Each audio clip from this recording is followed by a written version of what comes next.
दिल्ली में BSP supremo ने छोड़ा सरकारी बंगला, सुरक्षा का बहाना या फिर पार्टी की गिरे साख का अफसाना।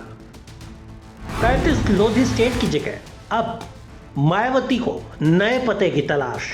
आपको जानकर ये ताज्जुब होगा कि बीएसपी सुप्रीमो मायावती के लिए दिल्ली में मिले सरकारी बंगले के पास एक स्कूल उनकी परेशानी का सबब बन गया। परेशानी भी ऐसी जिससे पीछा छुड़ाने का कोई रास्ता जब नहीं निकल सका तो उन्हें घर ही छोड़ना पड़ गया। क्या वाकई मुद्दा महज स्कूल की मौजूदगी का था या कुछ और?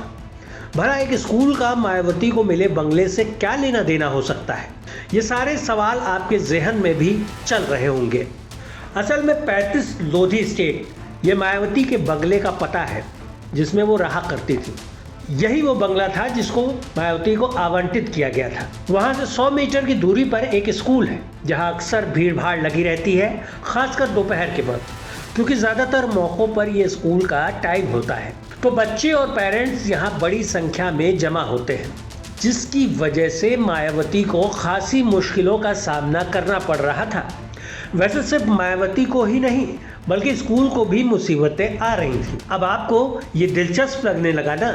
चलिए इस पहेली को भी सुलझा देते हैं। असल में बीएसपी सुप्रीमो मायावती को जेड प्लस सिक्योरिटी मिली हुई है। अब होता ये था कि जब जब मायावती को अपने घर आना होता था तो बम स्क्वाड के साथ तमाम दूसरी सुरक्षा एजेंसियां इलाके में एक्टिव हो जाती थी, जिसकी वजह से स्कूल और उसके आसपास लोगों की जो एक्सेस है वो लिमिटेड कर दी जाती थी। अब स्कूल आने जाने वाले खासकर पेरेंट्स, उनको इससे बड़ी प्रॉब्लम होती थी। वहीं दूसरी तरफ मायावती के लिए भी इन सब स्थितियों से रोज गुजरना समय की बर्बादी जान पड़ता था। ऐसे में उन्होंने इसका रास्ता ये निकाला कि बंगला खाली कर दिया जाए। लिहाजा उन्होंने 20 मई को बंगला छोड़ दिया और चाबियां CPWD यानी सेंट्रल पब्लिक वर्क्स डिपार्टमेंट को सौंप दी। मायावती को ये बंगला 2024 फरवरी में मिला था, और क्यों मिला था ये भी बता देते हैं। एक राष्ट्रीय पार्टी की मुखिया होने के नाते ये बंगला उन्हें आवंटित किया गया था।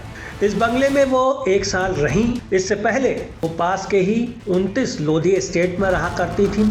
इसे अब बीजेपी का सेंट्रल ऑफिस बना दिया गया है। हालांकि बंगला छोड़ने की घटना एक ऐसे समय में हुई है जिसे लेकर कई तरह की चर्चाएं भी चल रही हैं, और कहा जा रहा है कि बीएसपी को 2024 के लोकसभा चुनाव में कमजोर प्रदर्शन का जो सामना करना पड़ा है उसकी वजह से पार्टी के राष्ट्रीय पार्टी होने पर सवाल उठने लगे हैं। तो मायावती ने जो ये बंगला छोड़ा है ये एक प्रशासनिक कदम तो है ही, लेकिन ये एक राजनीतिक संकेत भी देने की कोशिश मायावती की तरफ से की गई है। जो इस बंगले के बारे में जानकारी मिली है उसके मुताबिक 35 लोधी स्टेट में 24 से अधिक कमरे थे जहां मायावती का स्टाफ और सुरक्षा कर्मी रहा करते थे। अब बंगला पूरी तरह खाली कर दिया गया है और सुरक्षा स्टाफ का जो टेम्परेरी कैंप वगैरह होते हैं वो भी हटा लिए गए।